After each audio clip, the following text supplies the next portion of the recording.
नमस्कार दोस्तों, स्वागत है आप सभी का आज की इस क्लास में। गाइस, अगर आप भी देने वाले हैं यूपी बोर्ड से क्लास 10 का पेपर, तो ये क्लास आपके लिए बहुत ज़्यादा यूजफुल होने वाली है, क्योंकि आज की क्लास में मैं आपको सोशल साइंस के बहुत ज़्यादा मोस्ट इंपॉर्टेंट ऑब्जेक्टिव क्वेश्चन लेकर के आया हूँ। और आज की क्लास देखने के बाद अब आपको कोई भी ऑब्जेक्टिव क्वेश्चन पढ़ने की ज़रूरत नहीं है, क्योंकि इसी में से 100% आपको 20 के 20 ऑब्जेक्टिव क्वेश्चन मिलने वाले हैं। इसलिए वीडियो को लास्ट तक देखिएगा, और वीडियो अच्छा लगे तो एक लाइक कीजिएगा। चैनल पर पहली बार है, चैनल को सब्सक्राइब कीजिएगा। चलिए आज क्लास की शुरुआत करते हैं। पहला क्वेश्चन है, फ्रांसीसी क्रांति का प्रारंभ किस वर्ष हुआ था? 1788 में, 1790, 1789 या 1787? तो ऑप्शन ग आपका सही हो जाएगा, 1789 में फ्रांसीसी क्रांति का प्रारंभ हुआ था। अगला क्वेश्चन है कि राष्ट्रवाद का प्रारंभ जिस देश में हुआ था वो जर्मनी, फ्रांस है, इटली है या इंग्लैंड है? तो याद रखिएगा, फ्रांस में सबसे पहले राष्ट्रवाद का प्रारंभ हुआ था। अगला क्वेश्चन है कि जर्मनी के एकीकरण में मुख्य भूमिका किसकी थी? Auto von Bismarck, Hitler, William प्रथम या मोत्सिनी? जल्दी से क्वेश्चन का आंसर देंगे। जर्मनी के एकीकरण में मुख्य भूमिका किसकी थी? ऑटो वन बिस्मार्क हो जाएगा, ऑप्शन का सही हो जाएगा। अगला क्वेश्चन है, सविनय अवज्ञा आंदोलन कब चलाया गया? 1920 में, 1930, 1927 या 1935? सविनय अवज्ञा आंदोलन कब चलाया गया? याद रखिएगा, 1930 ईस्वी में सविनय अवज्ञा आंदोलन चलाया गया। अगला क्वेश्चन है, असहयोग आंदोलन का मुख्य कारण क्या था? रॉलेट एक्ट, खिलाफत आंदोलन, प्रथम विश्व युद्ध या द्वितीय विश्व युद्ध? याद रखिएगा, असहयोग आंदोलन का जो मुख्य कारण है वो हो जाएगा खिलाफत आंदोलन।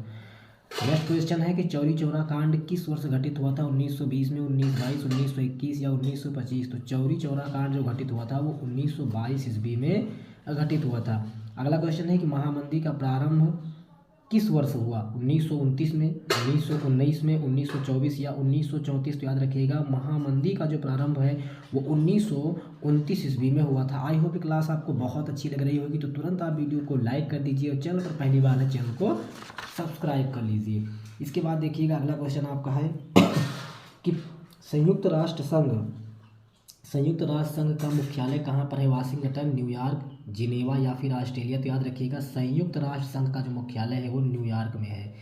अगला क्वेश्चन है कि प्रथम विश्व युद्ध का प्रारंभ कब हुआ था? 1914 में, 1919 में, 1939 या 1942 में? तो याद रखिएगा, जो प्रथम विश्व युद्ध है इसका प्रारंभ 1914 ईस्वी में हुआ था, यानी ऑप्शन का इज द राइट आंसर।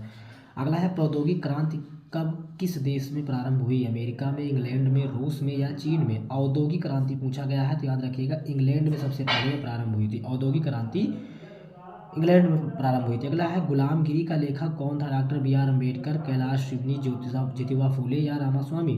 कौन हो जाएगा? तो ऑप्शन गा हो जाएगा, गुलामगिरी के लेखक है ज्योतिबा फूले।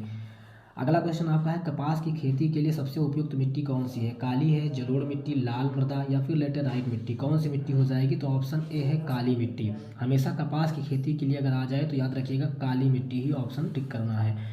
अगला है, निम्न में से कहाँ सीढ़ीदार खेती होती है? पंजाब, उत्तर प्रदेश, हरियाणा या उत्तराखंड?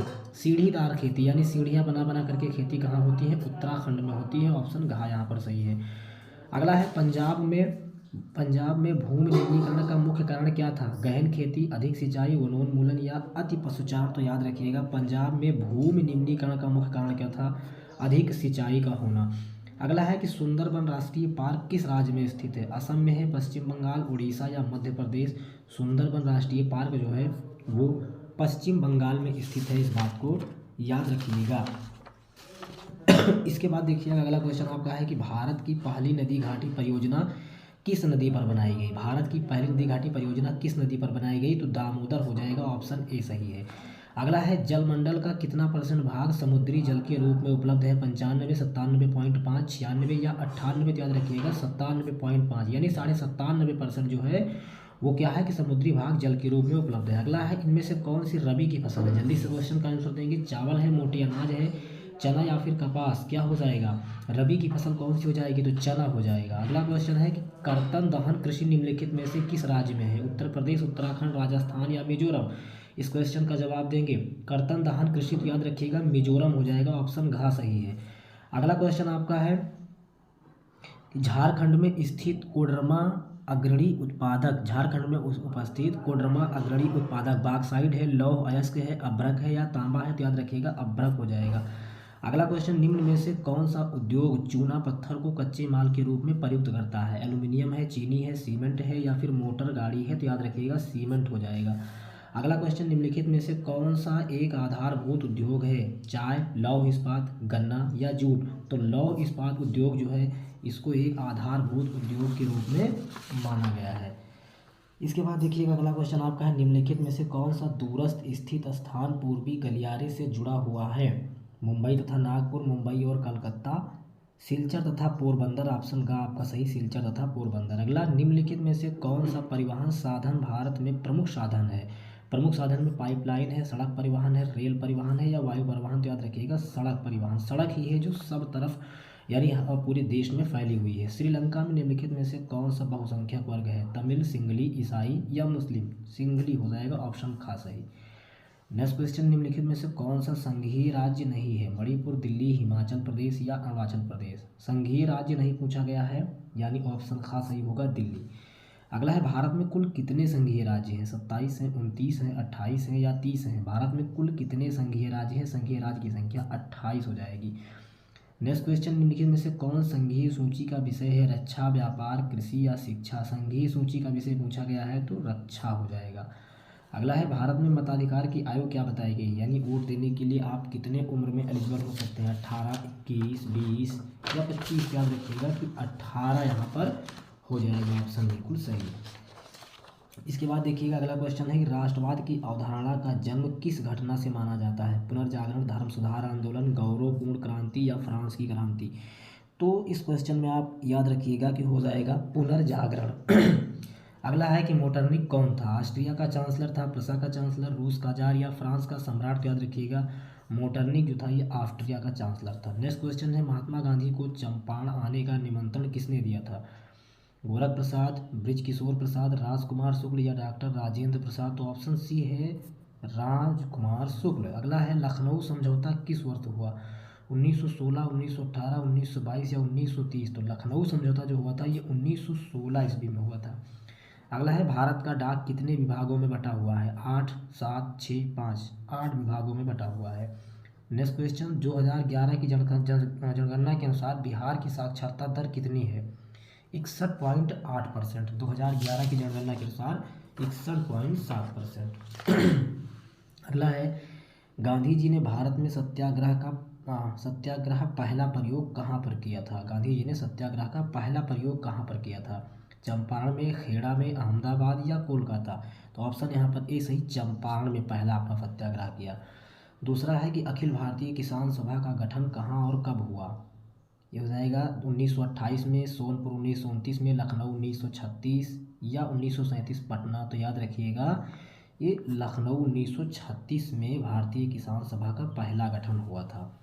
अगला, निम्नलिखित में से कितने पटना का नाम आजिमाबाद किया? किसने जो है पटना का नाम आजिमाबाद किया था? तो याद रखिएगा अजीमुशाह ने। अगला है कि नरोत्तम सिंघानिया कहाँ के शासक थे? वियतनाम, लाओस, कंबोडिया या थाईलैंड? तो ऑप्शन सी है कंबोडिया। अगला, भारत में न्यूनतम मजदूर कानून किस वर्ष पारित हुआ? न्यूनतम कानून मजदूर तो ये पारित हुआ था 1948 में।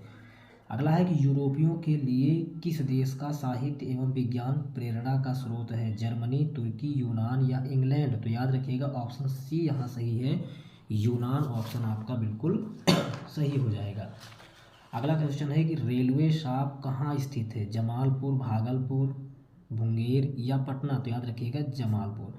अगला है, पक्की सड़कों की लाइन की दृष्टि से प्रथम स्थान पर कौन सा राज्य है? बिहार, महाराष्ट्र, तमिलनाडु या केरल? तो महाराष्ट्र हो जाएगा।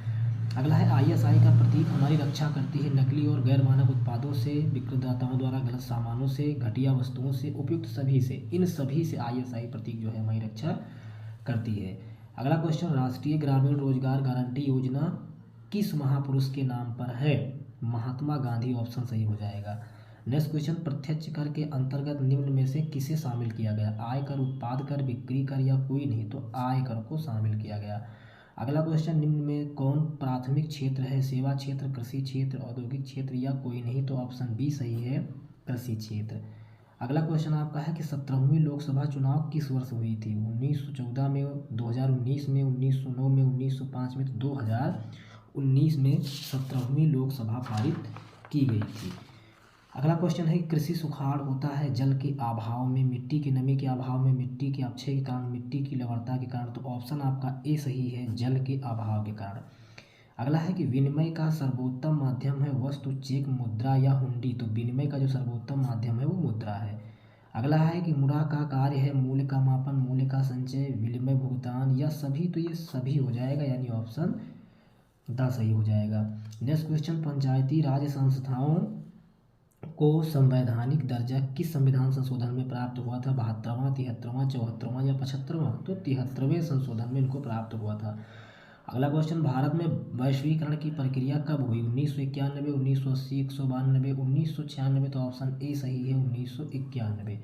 अगला क्वेश्चन, भारत में राष्ट्रीय उपभोक्ता दिवस कब मनाया जाता है? 25 जनवरी, 14 अगस्त, 15 दिसंबर या 24 दिसंबर? तो याद रखिएगा 24 दिसंबर को आपका राष्ट्रीय उपभोक्ता दिवस मनाया जाता है। अगला क्वेश्चन, भारत में राष्ट्रीय स्तर में पंचायती राज की स्थापना कब हुई? 1992 में, 1969 में, 1979 या 1989? तो ऑप्शन आपका यहाँ बी सही है, 1969। अगला है, कौन सा कदम लोकतांत्रिक सुधार का है? अशिक्षा, बेरोजगारी, असमानता, पंचायती राज? तो ऑप्शन डी यहाँ सही, पंचायती राज। नेक्स्ट क्वेश्चन है कि आधुनिक युग में प्रत्यक्ष लोकतंत्र कहाँ है? ब्रिटेन में, फ्रांस में, भारत में या स्विट्जरलैंड में? प्रत्यक्ष लोकतंत्र पूछा गया है तो स्विट्जरलैंड ऑप्शन सही हो जाएगा। अगला क्वेश्चन, वर्तमान में भारत के कितने केंद्र शासित प्रदेश हैं? 7, 8, 9 या 10? तो याद रखिएगा 8 केंद्र शासित प्रदेश हैं। अगला, गठबंधन सरकार की पकड़ प्रशासन पर मजबूत होती है, ढीली होती है, अति मजबूत, कठोर? तो ऑप्शन बी है, ढीली। अगला है, भारत में सर्वोच्च न्यायपाल के मुख्य न्यायाधीश की नियुक्ति कौन करता है? प्रधानमंत्री, राष्ट्रपति, संसद या उपराष्ट्रपति? तो सर्वोच्च न्यायालय के मुख्य न्यायाधीश की नियुक्ति राष्ट्रपति करता है। अगला है, जर्मनी का एकीकरण कब पूरा हुआ? 1890, 1848, 1871, 1870? तो ये क्वेश्चन आपको कमेंट बॉक्स में कमेंट करके बताना है, थोड़ी देर पहले मैंने क्वेश्चन बताया था। अगला है, बिहार की किस नदी की उत्पत्ति अमरकंटक से हुई है? पुनून, कोसी या सोन या गंडक? तो याद रखिएगा सोन नदी यहाँ पर ऑप्शन आपका बिल्कुल सही हो जाएगा। अगला क्वेश्चन है कि हीगेल किस देश का दार्शनिक था? France, Italy, Germany, Austria? कहाँ का दार्शनिक था? तो हीगेल जो था ये जर्मनी का दार्शनिक था। अगला है, गांधी जी ने किस गोलमेज सम्मेलन में भाग लिया? प्रथम गोलमेज, द्वितीय गोलमेज, तृतीय गोलमेज या इनमें से सभी? तो गांधी जी ने जो भाग लिया था वो द्वितीय गोलमेज सम्मेलन में भाग लिया था। अगला है, क्यूनाइन का उपयोग कहाँ होता है? मलेरिया में, कैंसर में, दर्द निवारण या फिर टीबी में? क्यूनाइन का प्रयोग कहाँ पर होता है? याद रखिएगा मलेरिया में होता है। अगला, निम्न में पुरानी जलोढ़ मिट्टी कौन है? खादर, बांगर, लैटेराइट या इनमें से कोई नहीं? तो याद रखिएगा बांगर मिट्टी को जो है क्या कहा गया है? पुरानी जलोढ़ मिट्टी कहा गया है। अगला है, नवीनगर तापीय विद्युत संयंत्र कहाँ स्थित है? मुजफ्फरनगर, बरौनी, औरंगाबाद या रोहतास? तो याद रखिएगा नवीनगर तापीय विद्युत संयंत्र जो है ये कहाँ पर है? औरंगाबाद में।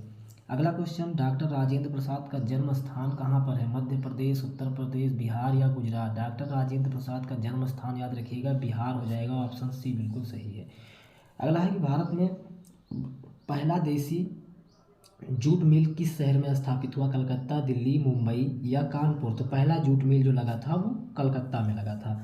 अगला, भूमंडलीकरण की शुरुआत किस दशक में हुई? 1990, 1970, 1960 या 1980? Option A is the right answer, 1990 के दशक में हुई थी। इसके बाद देखते हैं अगला क्वेश्चन।